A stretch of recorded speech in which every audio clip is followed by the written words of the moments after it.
I'm still watching this Ebola report, and so much of this hypothesis that he's building is based on the idea of conditioning.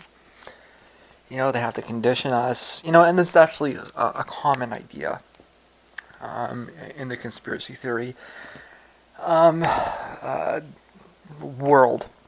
This idea that the powers that be are trying to condition us to um, uh, accept the, acceptance of certain things.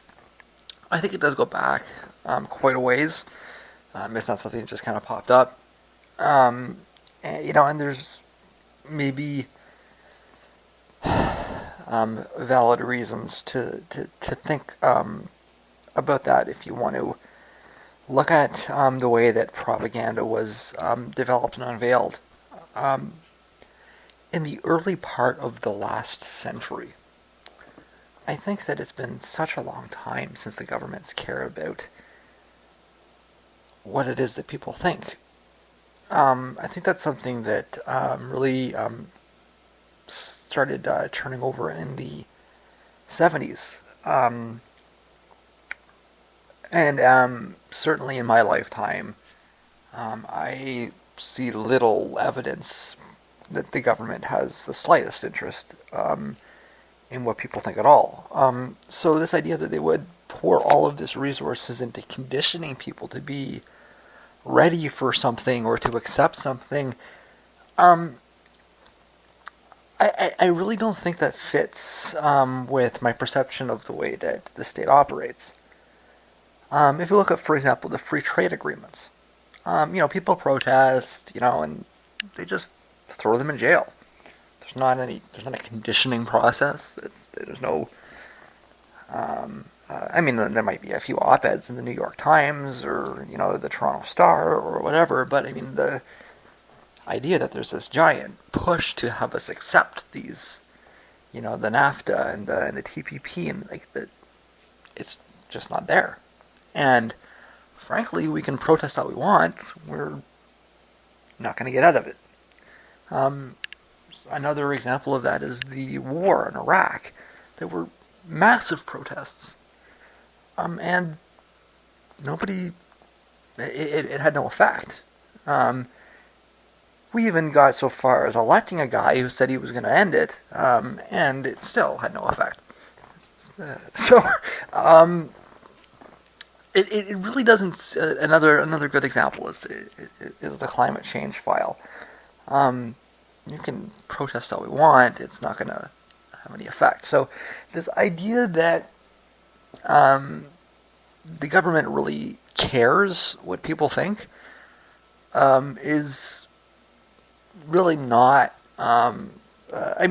Reflective of what's what I'm able to actually experience and see in front of me.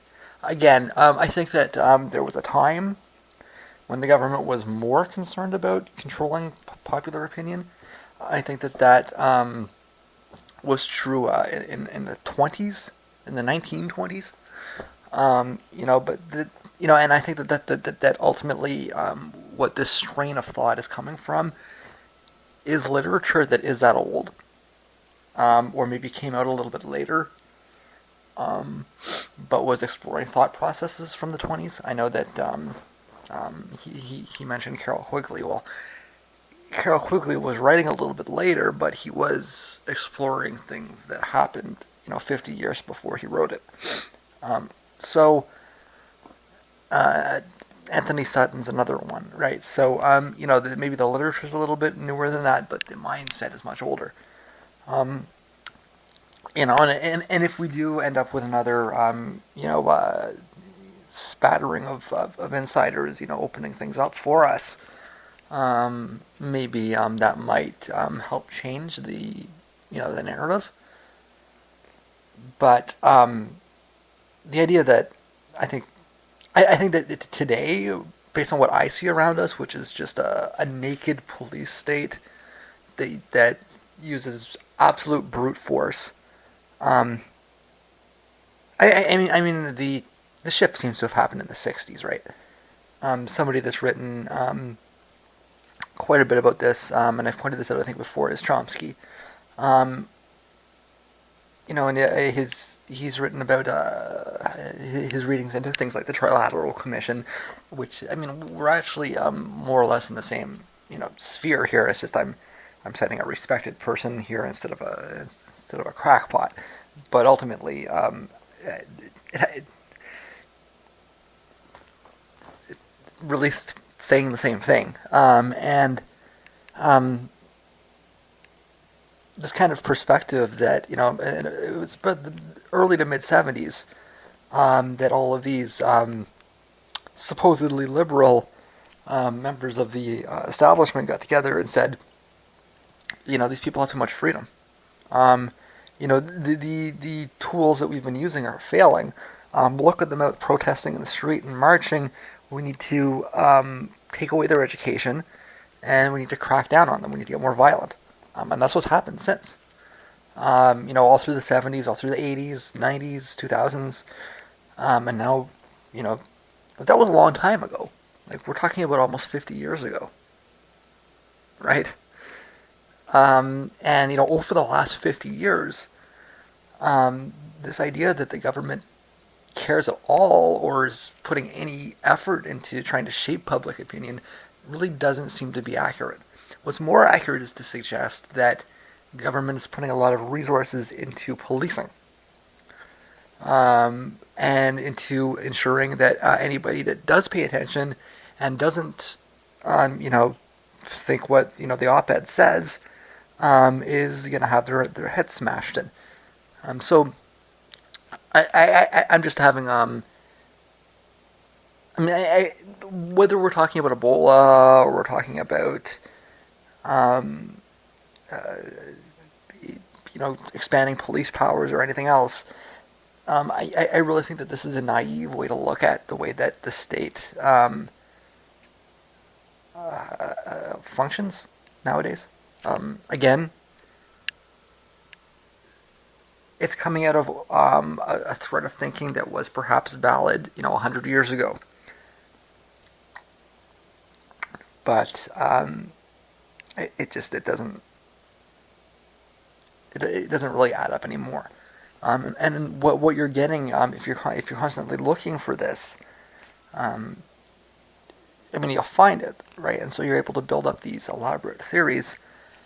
But I think that the motives that you're assigning to this thing that we call government are really really deeply outdated. Um, it's as though, and actually, this is an issue that comes up all the time when I'm talking to ANCAPs or even just run of the mill conservatives. It's like Reagan never happened. It's like Thatcher never happened. You know, like they're still pushing the same Hayekian arguments. You're completely oblivious to the fact that we have spent the last 50 years, um, you know, reducing government to um, basically nothing. The if you're on the periphery of the empire, like I am, um, there's still systems in place. But the United States is practically a minarchism. It's ripped so much of government apart. I mean, they've got the army, and that's it. That's all government does nowadays in the United States is army and policing. It's all that's left, um, and handouts to rich people. Um, and you're still going on about what Frederick Hayek was saying 50 years ago or 60 years ago, oblivious to the fact that a lot has changed in the last 50 years. And I think that that's um, what's underlying a lot of this as well. It's like this is something that the John Birch Society could have produced, and that might have at least uh, been easy to imagine, in 1975. But today is just out of time. It's an anachronism. It's